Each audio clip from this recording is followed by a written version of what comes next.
bem-vindos e bem-vindas a mais um Seu Direito. Eu sou Isabela Lessa, diretora-geral da ESA OAB Pernambuco, e é um prazer ter você assistindo a esse programa que é fruto da parceria da nossa escola com a Escola do Legislativo. Hoje vamos discutir sobre coleta seletiva, um tema super importante que nós ainda estamos engatinhando aqui no Brasil e aqui em Pernambuco, né? Mas, para tanto, eu vou estar recebendo Wanderson Florencio, nosso deputado estadual. Muito obrigada, deputado. Obrigado, Isabela. E estaremos recebendo o secretário executivo de Meio Ambiente de Jabotão dos Guararapes, Daniel Pessoa. Obrigado. Daniel, muito obrigada. É um prazer receber vocês aqui. Deputado, eu sei que essa é uma pauta cuja atenção recebe no seu mandato, né? E você tem um projeto de lei que torna obrigatória a coleta seletiva após eventos com mais de 1.000 pessoas. De onde veio a ideia desse projeto, como é que ele surgiu e qual é a relevância dele? Verdade, Isabela. Assim, primeiro, quero agradecer a oportunidade, né, de estar conversando com vocês. Estou acompanhando o programa Seu Direito. Como presidente da Comissão do Meio Ambiente da Assembleia, as pautas ambientais estão sempre aparecendo por lá. E nós vimos a necessidade de estar trazendo esse projeto que agora já é lei em vigor, que determina que eventos com mais de 1.000 pessoas devam ter a separação dos produtos recicláveis para que seja feita a coleta. Então, aquele amontoado de latinhas, de garrafas, de plásticos através dos copos, esse já pode ter um novo destino, através dessa obrigatoriedade de ter pela lei essa determinação da reciclagem. Então, são vários temas que a gente está abordando. A reciclagem também é pauta de outro projeto nosso, esse está em tramitação, de que a gente tenta fazer um novo pacto do ICMS socioambiental. Só para você ter uma ideia, se a gente conseguir manejar da maneira que a gente apresentou através de projeto, as cidades que têm preocupação com a questão ambiental podem ter um acréscimo de 100 milhões de reais na receita. Isso sendo repartido para aquelas que cumprem a sua função. A reciclagem é uma delas, a manutenção dos rios, das nascentes, das matas, e que tenham programas também que incentivem o cuidado com o meio ambiente. Então, são projetos que passam lá na Assembleia, que passam na Comissão do Meio Ambiente, que a gente está de frente deles. O nosso mandato individualmente faz sua contribuição e o todo coletivo da Assembleia, no que se refere ao meio ambiente também, tem essa pauta lá colocada na Comissão do Meio Ambiente. Então, assuntos como o derramamento de óleo nas praias, a usina nuclear, são temas importantes. Agora, o arco metropolitano é um tema também que está em vigor aí nesse momento. São temas que passam pela Comissão do Meio Ambiente e a gente tenta tratar, trazendo a sociedade e também os representantes públicos para debater esses assuntos tão importantes. Na nossa sociedade esse desafio é ainda maior porque a gente debate pouco e nós temos, na verdade, pouca educação socioambiental. Então, a gente não tem uma maturidade social e de cidadania que entenda que cada um tem um papel. Mas Jabotão recebeu um prêmio, secretário. Fala um pouquinho para a gente. Bom, primeiramente agradecer a presença aqui. Nós estamos aqui para discutir de um assunto, um tema tão importante para a população. E é um tema que tem sido prioridade na gestão Anderson Ferreira, que é o prefeito da nossa cidade, que foi receber essa premiação pessoalmente pela ONU, foi dada pela ONU. E é um prêmio que vai ficar na história, foi o único estado no Brasil a receber essa premiação. E foi uma premiação mundial, foi o único no mundo a receber esse prêmio. E é um prêmio que não envolve não apenas a questão da coleta como atividade econômica, mas sim também a questão social, que eu acho que é o que é o mais importante nisso tudo. Até porque no conjunto de ações que o projeto envolve, que o programa envolve, que foi implantado lá para o nosso prefeito, envolve a questão aí social, que inclusive as pessoas que fazem parte do processo, elas foram contempladas com uma casa, uma moradia, que muitas, como vocês sabem, há anos atrás, quem acompanhou aí pela imprensa, nós tínhamos aquele lixão chamado lixão de Muribeca, de Jabotão, muito conhecido, e que aquilo ali era uma situação desumana, que então passava e entrava governo, não se dava uma solução, um encaminhamento, enfim. Bom, e lá se encontrou uma saída, até porque a cidade ela recebia, ela acolhia a questão do lixo tanto de Recife, Moreno e Jabotão, imagina só. Então, era considerado o maior lixão da América Latina. E mais de 2.000 pessoas conviviam ali, estavam ali, em situações desumanas, que a partir de um programa que foi implementado, porque existe aí também um investimento por trás disso, porque são galpões que precisam de uma infraestrutura para ser mantidos, são pessoas que precisam ser capacitadas, enfim. Graças a Deus o projeto é uma realidade, espero que isso também seja referência para outras cidades do nosso estado. O deputado Anderson está de parabéns porque é um grande defensor dessa bandeira, ele tem colaborado muito com o município, com o nosso prefeito Anderson Ferreira. E eu acho que é como o nosso prefeito diz, tem que acreditar, tem que dar o primeiro passo. Daí a história todo mundo já conhece, que foi esse grande prêmio aí recebido. Talvez nunca tenha sido enfrentado o problema do lixão antes, porque isso não gera voto, digamos. Essa não é uma pauta que seja de relevância social ainda na nossa sociedade, para que as pessoas realmente entendam a diferença que vai fazer no nosso dia a dia, entendam a diferença que vai fazer no nosso futuro, no nosso amanhã. Deputado, fala um pouquinho para a gente de como está essa questão de coleta seletiva aqui em Pernambuco, aqui em Recife, como é que anda isso? Eu acho que cada vez mais as pessoas têm que se conscientizar da importância de fazer sua parte. Não é? Nós também apresentamos um projeto que determina que toda propaganda institucional, né, do Estado, pelo menos 30% tem que servir para promover a cidadania e a educação ambiental. Não adianta você, por exemplo, separar o lixo da sua casa e chegar lá embaixo, não ter o carro para fazer a tomada desse lixo. Então, às vezes a gente quer, né, dar a nossa contribuição, mas não consegue ter uma estrutura por trás disso. Então, é importante que os governos tenham essa consciência. Recentemente eu estive conversando sobre a questão da limpeza de algumas ruas, né, até aqui no Recife, Daniel. E eu fiquei sabendo que a Conde da Boa Vista ela é varrida 7 vezes por dia e continua suja. Não é? Se eu tivesse sido varrida 7 vezes e ficasse limpa, não, ela continua suja. Então o que é que isso quer dizer? Que as pessoas não respeitam a sua casa, que é a sua rua, que é o seu bairro, que é a sua cidade. Então eu costumo, nas palestras que a gente dá, especialmente para jovens e crianças que têm uma consciência muito mais elevada do que a nossa, é de surpreender. Crianças com 8, 9, 10 anos falam muito melhor do meio ambiente, até mais do que adultos. E eu costumo dizer o seguinte, eu nunca vi ninguém pegar um saco de pipoca ou um resto de picolé, de palito de picolé, jogar no meio do shopping. E o shopping, ou dentro de casa, né? E o shopping tem dono, mas não é ele. Certamente nem eu sou dono de shopping, nem você. E eu nunca vi ninguém fazer isso. Agora, quantas vezes a gente vê o cara jogar o saco de pipoca na rua, ou o bagaço da tangerina, ou uma latinha de refrigerante, e a rua é nossa. Então, esse cuidado, esse carinho pela cidade, esse zelo, que as pessoas têm que passar a ter também, de entender que aquele espaço é nosso, é um espaço coletivo. E outro exemplo que eu dou nas palestras é o seguinte, Daniel, que vamos fazer de conta que eu vou fazer aqui uma analogia. Você vai pegar uma casa de praia emprestada de um parente. Você teve 2 dias de folga, aí digamos que de quinta a domingo você vai passar na casa do parente. A casa de praia geralmente está fechada, você pega a chave, está empoeirada, você limpa, deixa ela pronta para usar, aproveita o final de semana e quando é no domingo você devolve a chave. Se você for uma pessoa que respeita quem emprestou a chave e o espaço, você vai entregar melhor do que recebeu. Não é? Essa é a mesma coisa do nosso planeta. A gente pega um planeta com todas as dificuldades, com os problemas, então a gente tem que receber o planeta melhor, de um jeito, entregar melhor para novas gerações. Então, defender o meio ambiente é um compromisso, acima de tudo, ético. Essa é a nossa defesa, que a gente tenta instruir as novas gerações, e a nossa também, para que respeitar o meio ambiente como sendo um compromisso ético conosco e com as próximas gerações. O senhor tocou num ponto muito interessante. Nós não temos essa consciência de que o que é público é nosso. Isso. É como se o que é público é do governo.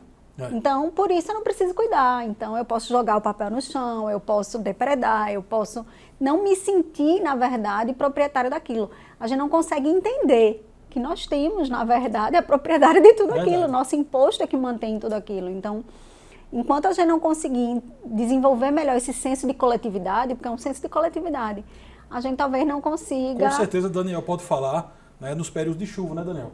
O tanto que as cidades sofrem, eu conheço o trabalho que o Daniel faz de Jaboatão, um trabalho muito sério, mas quando chove, alaga tudo, entendeu? Só que as pessoas reclamam do governo quando alaga.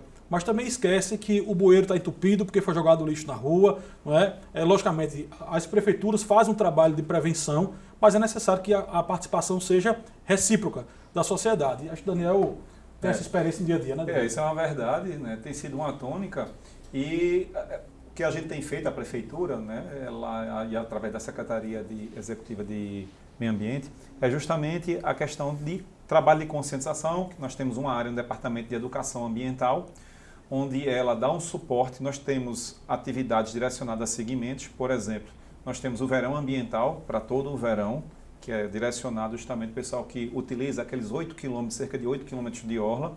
Também uma questão importante, a questão dos mercados, porque eles geram também bastante resíduos e falta uma conscientização maior e que não depende apenas do poder público, depende também da participação efetiva dos que estão ali, que convivem ali no dia a dia, né?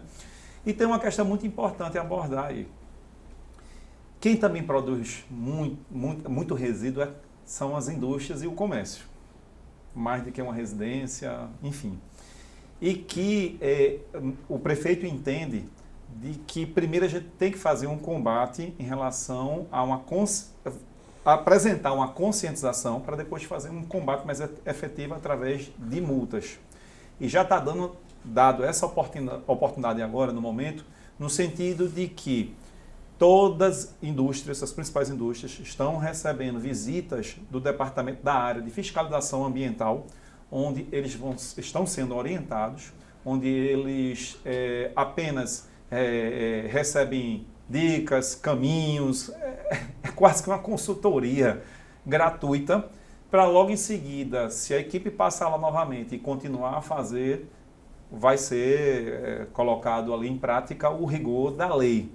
Porque realmente, se a pessoa teve a oportunidade de ter informação, porque muitas vezes diz que desconhece a lei. Então está dando essa oportunidade para logo em seguida a gente fazer um combate mais efetivo para esse pessoal que produz muito lixo para a cidade. Na verdade, secretário, é quase o reconhecimento de que nós não tivemos a educação ambiental adequada nas nossas escolas, a nossa geração não teve, isso não era uma pauta debatida. E aí a gente precisa primeiro ser educado para depois ser cobrado. É isso que a prefeitura na prática está fazendo. Está fazendo. É isso que está fazendo. Interessante. Até porque hoje em dia está muito... a população ela tem se sentido muito agredida com essa famosa indústria de multas. Não é verdade, o deputado? Eu acho que o deputado tem participado de discussões nesse sentido, em qualquer segmento, em qualquer área. Então, não seria a Prefeitura de Jaboatão que iria simplesmente para criar uma nova indústria de multa nessa área ambiental, né?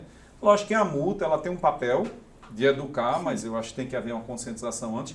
E também a multa ela gera um benefício, porque nós, a cidade de Jaboatão, nós somos uma das poucas cidades que o licenciamento ambiental é feito pela própria Prefeitura e não pelo CPRH. E foi uma das primeiras. E lá existe um fundo municipal. Então, toda essa multa ela é destinada exclusivamente para esse fundo municipal e que esse recurso, obrigatoriamente, só pode ser utilizado para a área do meio ambiente e não para outras áreas. Então, isso também ajuda a recuperar algo que foi degradado, algo que foi danificado, né, por alguma infração ambiental, da legislação ambiental, e que o fundo venha reparar. Assegura que você vai ter orçamento efetivamente para tratar do assunto. Perfeitamente. Agora, deputado, quando o senhor estava falando, o senhor tocou exatamente que percebe nas crianças já uma tratativa diferente. Eu sou mãe de 2 crianças pequenas e eles já têm essa noção. Tem que separar, isso não pode ser junto disso. Eles aprendem desde pequeno a importância de uma coleta seletiva. Isso. E como é isso aqui em Pernambuco, né? Como tem sido essa educação ambiental no nosso estado? Nas escolas públicas isso também está presente? Eu acho que vem acontecendo. Eu acho que na nova geração nós vamos ter um avanço nesse sentido. Mas o que eu acho mais importante é trazer o sentimento de que assim, você mora na cidade é sua e nós temos que ter um lugar bom de se viver. Por isso nós temos uma luta permanente, por exemplo, por espaços verdes, por parques urbanos, né, por lugares que tragam atratividade às pessoas e você passa a tomar gosto pelo lugar onde você vive. Então, por exemplo, aqui na cidade do Recife nós temos um terreno de 21 hectares, né, que é o terreno do Aeroclube, nas margens da Via Mangue, estava lá esquecido.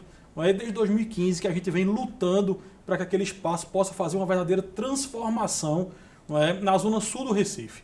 Porque, além de ser contínuo, ele está a 700 metros da Praia de Boa Viagem, que faz um canal direto com o Parque Dona Lindu. Então, não só é simplesmente um parque verde que a gente defende. A gente defende uma nova modelagem urbana para a zona sul do Recife. Então, foi uma luta do nosso mandato de vereador, né, quando eu tive a oportunidade de ser vereador de Recife, e hoje também com o nosso mandato de deputado. A Prefeitura anunciou recentemente, né, de que dos 21 hectares, 12 hectares servirá para um parque naquele espaço. Então, qual é a nossa luta nesse momento? É para que os 12 hectares sejam o melhor parque urbano da cidade do Recife.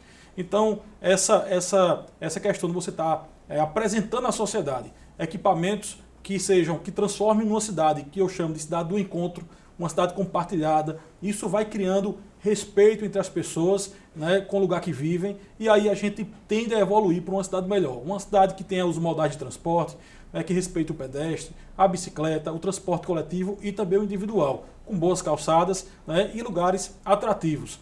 O que a gente percebe hoje, Isabela, é que a maioria das cidades são cidades doentes, né, cidades que clamam, né, por esse novo momento. E não é diferente aqui em Pernambuco, acho que todas as cidades têm essa missão, né, de aprofundar nesse quesito. Então, se a gente traz, né, para essa geração, lugares de encontro, lugares que, nesse conceito de cidade inteligente, cidade compartilhada, eu não tenho dúvida que passa a se ter mais respeito também a esses espaços. Só para finalizar, eu costumo dizer o seguinte: se você vai no banheiro sujo, você não respeita muito lá. Não é? Se você chega no banheiro limpinho, eu tenho certeza que você tem todo o cuidado. É a mesma coisa com a cidade. Se a gente tem uma cidade atrativa, uma cidade bem cuidada, uma cidade que respeita o cidadão, esse próprio cidadão tende a respeitar mais a cidade também. Né? Então isso é uma bandeira que a gente batalha bastante, né? É a cidade compartilhada, a cidade inteligente. Eu acho que é um avanço que a gente vai ter nos próximos anos. Em relação só interrompendo, interessantíssimo essa questão aí dessa bandeira que você defendeu no bairro do Pina, né? Pina, Boa Viagem. Que vai abranger ali Zona Sul. a Zona Sul inteira. O prefeito teve a mesma preocupação e teve uma implantação agora recente, que é o maior parque em metros quadrados, lá que foi feito ali, muita gente conhece, na frente da Coca-Cola, ali, né, no bairro de Prazeres. E com essa preocupação também, o pessoal ter e a preocupação dele sempre foi essa, em dizer, não basta apenas a gente entregar a obra, a população tem que se apropriar dela. Isso. Imagina você de repente fazer um elefante branco. Sim. Como você tem, inclusive, ali na frente do Centro de Convenções, nós temos o Parque Memorial Arco Verde. Então, isso é uma preocupação que tem que fazer, não é? Eu tive uma grande oportunidade de conversar com um dos maiores urbanistas do país. A gente foi conversar com o Tobias Furtado, que é lá de São Paulo, que por muito tempo passou de frente do Parque Ibirapuera. Também com a Raquel Birma, que cuida do Parque Burle Marx lá em São Paulo. A gente veio conversando com esse pessoal e o segredo disso tem que ter gente no parque. Então, quando foi anunciado que teria uma parte de habitacional, outra parte de moradias empresariais, muita gente achou ruim. Não é ruim. Se você tem gente ali no parque, você traz uma segurança naquele espaço. Ninguém quer estar num lugar desabitado de 8 da noite. Agora, por exemplo, qual é um parque que funciona bem aqui no Recife? O Parque da Jaqueira. Porque ele é arrodeado de pessoas que estão fiscalizando, olhando e sendo verdadeiros monitores daquele espaço. Então, o Daniel está perfeitamente correto. Quando você coloca pessoas usufruindo daquele espaço, você traz segurança e traz um acesso melhor, uma tranquilidade de estar participando aqui do ambiente. O próprio Dona Lindu, que na época foi muito criticado porque era muito concretado, não tinha muita área verde, enfim, como ele é um espaço de sociabilização, como ele congrega pessoas, como ele mudou a vida daquela região ali. Eu costumo dizer que nossa cidade é uma cidade doente.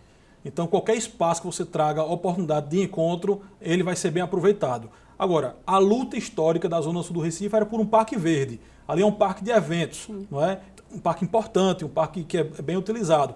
Agora, a gente não pode perder a oportunidade de fazer lá no Aeroclube de um parque verde. A nossa campanha foi: nós queremos um parque da Jaqueira na Zona Sul do Recife. Precisa, não temos, né? Eu gostaria de abordar um assunto também interessante, voltando à questão da coleta seletiva.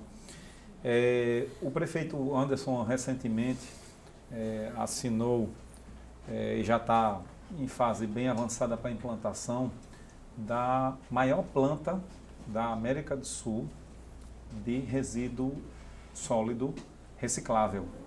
Então, isso também eu considero como marco na história, pelo sentido de que saímos de um grande lixão, que era uma vergonha para a cidade, para uma referência, a maior planta. Então, eu acho que isso é gratificante porque renova e estimula a gente ir nesse caminho, né, que mostra que o caminho tá no caminho certo. E tem mudado muitas vidas lá na nossa cidade.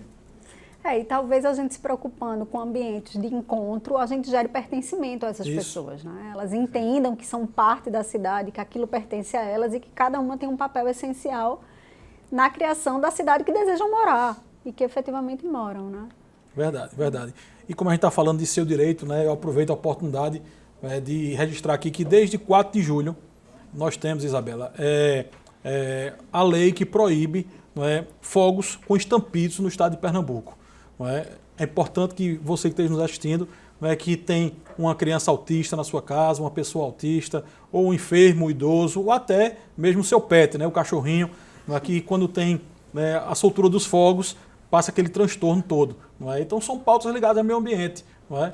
E nós promovemos audiência pública na Assembleia, discutimos esse assunto, vimos o tamanho do impacto nisso para aquelas pessoas que têm essas pessoas em casa, e é uma lei em vigor. Então, falando de seu direito, falando de meio ambiente, eu não podia deixar de registrar que se na sua cidade você veja que pessoas estão passando do limite com fogos da categoria C e D, aqueles de grande impacto, você pode chamar o PROCON, pode chamar o órgão ambiental da sua cidade, que eles também têm a responsabilidade, devido a esta lei, de estar fiscalizando. Precisa se pronunciar, precisa fiscalizar e tomar as providências. Então, trago o registro também, que é algo importante a gente estar trazendo nesse debate. Muito. Secretário, como é que está em Jaboatão o percentual de coleta seletiva?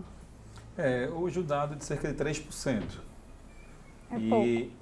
Que a gente está investindo cada vez mais, o município está investindo no sentido da conscientização para que isso possa vir a aumentar. Agora, a cidade ela está bem estruturada com seus galpões, a infraestrutura necessária que envolve transporte, materiais, equipamentos, enfim, subsídios também que são dados para as cooperativas para que elas possam inclusive essa campanha educativa dentro das indústrias, dentro do comércio, justamente para também a gente informar que existem cooperativas já voltadas para eles, que trazem uma economia, até tanto para eles como também para a própria pessoa de uma pequena residência. Às vezes ela quer se desfazer de alguma coisa e vai pagar um frete para isso. Quando as cooperativas eles fazem esse papel, eles vão buscar na residência, a pessoa não tem custo nenhum para isso, então traz até um benefício financeiro para quem está optando por ligar para a coleta seletiva para apanhar esse material lá. Isso é um caminho sem volta, né? Eu acho que o que Jaboatão está fazendo, eu acho que todas as cidades devem fazer, né? Devem seguir nesse mesmo caminho. Nós tivemos a informação que em Joinville já chega a 70%, da coleta seletiva, justamente falando que Daniel acabou de registrar, trazendo as cooperativas, você divide a cidade em lotes, e trazendo o catador mais próximo da sua localidade ali, e dali fazendo o que a gente chama de sustentabilidade. Você tem o trabalho ambiental de separar o lixo, você tem o trabalho social de agregar aquelas pessoas que moram próximo e também o econômico, na venda, de você fazer a ponte disso aí. Além da reciclagem, eu acho que também a energia. A energia é uma coisa que a tendência é a gente ter fortalecido a questão da eólica, da energia solar, e aí passou pela Comissão do Meio Ambiente a pauta que está aí, trazida pelo governo federal, de plantar uma nuclear aqui no estado de Pernambuco, na cidade de Itacuruba. Fui em Angra dos Reis, fui conhecer a história lá de Angra 1, Angra 2 e a inacabada Angra 3 desde a década de 80. E vou lhe dizer, aí volta a questão ética. Vamos fazer de conta que não vai haver nenhum prejuízo de acidente. Porque se houver, Daniel, todas as cidades, as capitais do Nordeste estão a 800 quilômetros de Itacuruba. Então, imagine um acidente no Rio São Francisco, você destrói o Nordeste. Mas vamos considerar que não vai haver acidente, que realmente são indústrias. Uma usina ela é extremamente qualificada no que se refere à questão tecnológica, mas pode ter a falha humana. Mas veja, para você manter o lixo radioativo de baixa intensidade, uma luva, um parafuso, uma bota, você tem que guardar isso num galpão reservado por quase 500 anos. Lembrando que o Brasil tem 500 anos. O lixo do reator nuclear, que é o lixo mesmo, o mais né, com mais radioatividade, se estima que sejam guardados por 10 mil anos. Então, Cristo passou na Terra há 2.000 anos. Dizem que no Japão vão fazer desse lixo uma nova fonte energética, estimada em 1.500 a 2.000 anos. Então, veja, será se é ético a gente, para ter um ar-condicionado ligado, um microfone funcionando, uma luz acesa, nós comprometermos diversas outras gerações?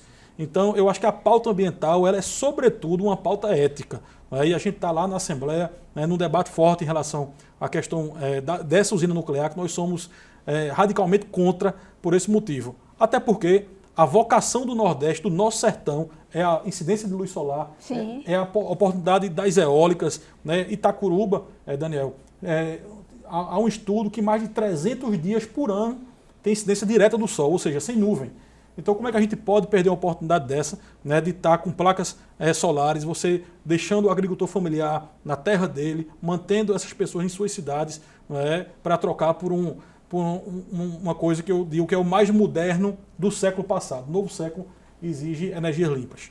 É esse o caminho. Até dou como sugestão você convidar o pessoal da Enlume, que é a empresa de iluminação pública de Jaboatão, que inclusive está nesse caminho que o deputado acabou de falar, está sendo referência em relação a outras cidades, inclusive prestando consultoria para outras cidades, justamente nessa questão dos equipamentos públicos em relação à energia solar e por aí vai. Esse é um caminho que não tem volta, como você bem E é uma disse. pauta relevantíssima. Perfeito. Né?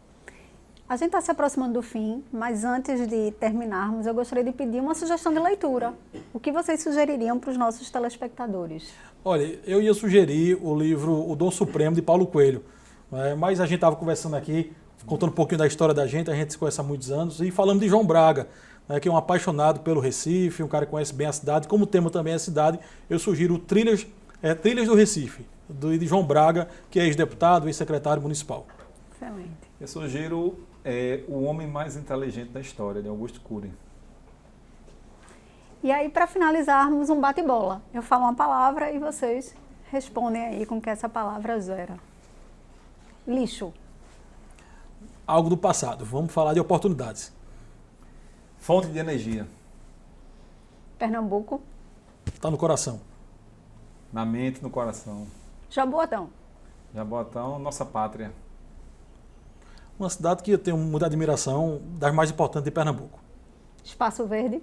Fundamental, né, para os nossos dias, né, para as cidades, e é algo que eu defendo, é uma bandeira da minha vida. Qualidade de vida. Eu agradeço imensamente a disponibilidade de vocês, a presença aqui no Seu Direito. Muito obrigada, deputado. Muito obrigada, secretário. Foi um prazer receber vocês. Obrigado, Isabela. Obrigado, Daniel. Obrigado, deputado. E você, continue conosco. Acompanhe o Seu Direito, sempre uma pauta de cidadania para que você possa exercer uma cidadania ainda mais ativa. Fique conosco. Até a próxima.